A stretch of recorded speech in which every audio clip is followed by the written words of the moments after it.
وروح لنتنياهو وغسل له ايديه وغسل له رجليه. تفضل. اتخيل انه يتم طردك بس لانك بدك تصلي.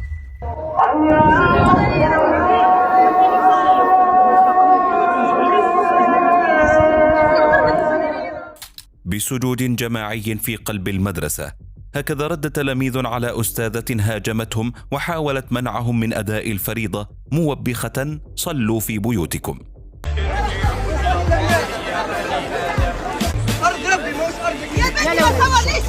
في معهد بوذينة أراد الطلاب أداء صلاة العصر جماعة بهدوء في ساحة منزوية، فإذا بالقيمة العامة تهاجمهم صارخة وتغلق الباب في وجوههم. لم يقف الأمر هناك، تدخل المدير نفسه وقطع صلاة التلاميذ، ثم حاصروهم وسجلوا أسماءهم كأن التلاميذ اقترفوا جرما لا يغتفر. يعني أنا مش فهم، والله العظيم مش فهم. أنت معلمة، أنت أستاذة، أنت قدوة، أنت المفروض هن يمشوا وراكي على الطريق الصح. المفروض أنت ترشديهم، تعلميهم، تشجعيهم إنه هن عم بيصلوا، بل وكمان تخلي اللي ما عم بيصلي تعطيه شوية معنويات وشوية تشجيع إنه هو كمان يقوم يصلي معهم. بتقوم بتعمل العكس، بتوقفيهم وبتاخدي أساميهم أنت والمدير، وكمان بتطردوهم. مش عارف صراحة شو عم بصير بهيدي الدنيا.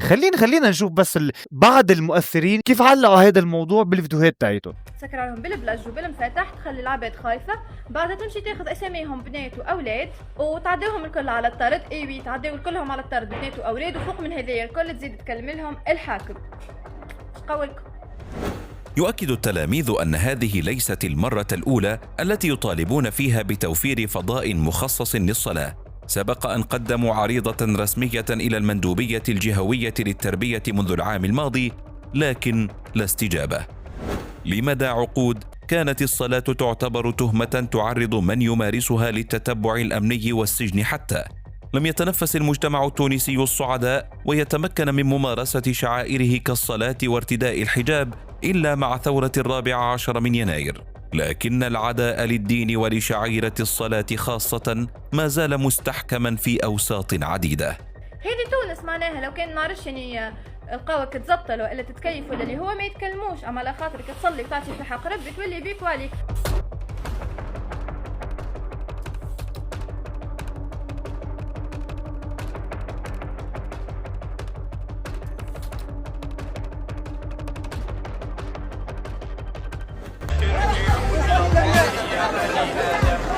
غضب وهيجان وصياح واستنفار وعقاب وطرد للتلاميذ الذين اقترفوا ذنب الصلاة. رد التلاميذ كان وقورا، وقفوا صفا واحدا وسجدوا جماعية، وفي الخلفية ارتفع الأذان.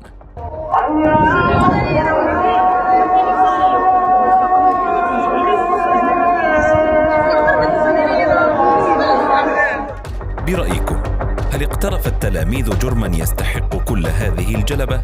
مش عارف بأي جرم عم بيعاقبوا التلاميذ. مش عارف أصلا ليش عم بيمنعوا التلاميذ إنه هن يصلوا. اللي أنا بعرفه إنه تونس هي دولة عربية فيها العلماء وفيها كبار المشايخ الأجلاء، فيها العلم، فيها النور، فيها أمور كتير بمحفزة للدين، في تعلق وتقرب من الدين. تونس هي بلد مسلمة. مش عارف ليش هيك عم بيصير. في شيء غلط عم بيصير بهيدي الدنيا عم تفرمنا وتخبط فينا يمين وشمال، ونحن مش عم نحس بكل يوم شو عم بيصير لو نحن أصلا ملهيين بحالنا. والحلو بالموضوع إنه الرد تاع الطلاب كان جدا حضاري وجدا مؤدب.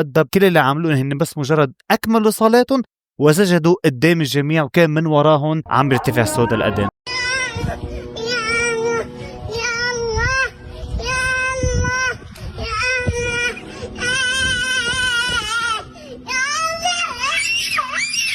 أنا ما هعلق كتير على هذا الموضوع، أنا بس مرقت لك هيدي اللقطة الخفيفة لحتى لي أنت بدي منك تتخيل أنت بدل هيدي الطفلة وماشي فجأة فقدت كل عائلتك، صرت أنت ماشي بمكان أو بشارع ما في حدا معك إلا بس لحالك. لك أن تتخيل، واكتب لي بالكومنتات أنت شو تخيلت. ولنكون واضحين، يلي عم بيقول وين العرب للأسف شوفوا العرب.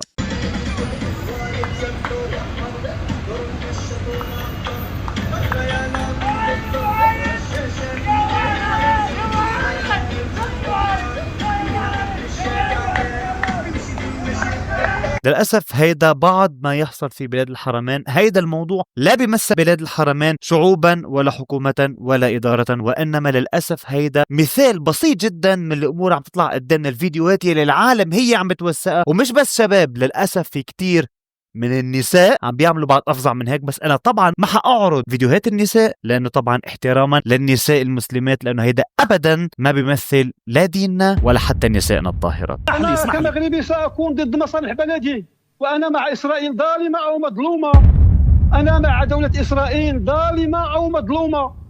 انت عبد الله أنا مع مع دولة اسرائيل. إسرائيل ظالمة أو مظلومة يا أستاذ صالح. طيب صحتين وعافيه، روح بلط البحر المتوسط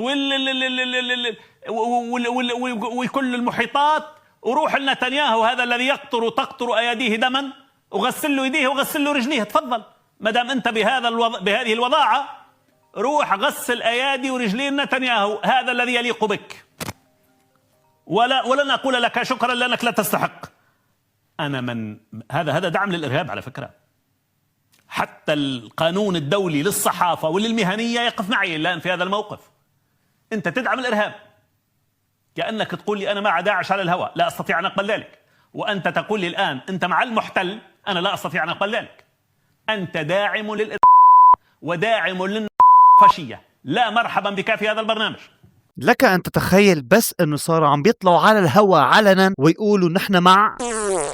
أيوة، هيدا هو بالضبط يلي عم بيصير. هيدا واقعنا العربي، هيدا المجتمع نحن هلا عايشين فيه. هيك صار. عزيزي المتابع، إذا نحن ما فقنا على حالنا هلا، فعلى الدنيا السلام. نحن كلنا عارفين كيف رايحين آخرتنا وين آخرتنا. بتمنى بس عن جد يكون هيدا الفيديو شوي وعاكم وفرجيكم شوية حقائق. وأنا عارف إنه هيدا الفيديو هو منه لا ترفيهي ولا في ضحك، بس وإنما في أمور مستفزة نحن لازم نضوي عليها الضوء. إذا عجبك الفيديو، إذا أصلا كان بعدك عم تكمل الفيديو لهيدي اللحظة، بتمنى انك تعمل اشتراك وتفعل كمان جرس التنبيهات، وكمان تعطيني رأيك تحت كمان بالتعليقات. وبآخر فيديو ما فيني اقول لك الا انه صباح الخير.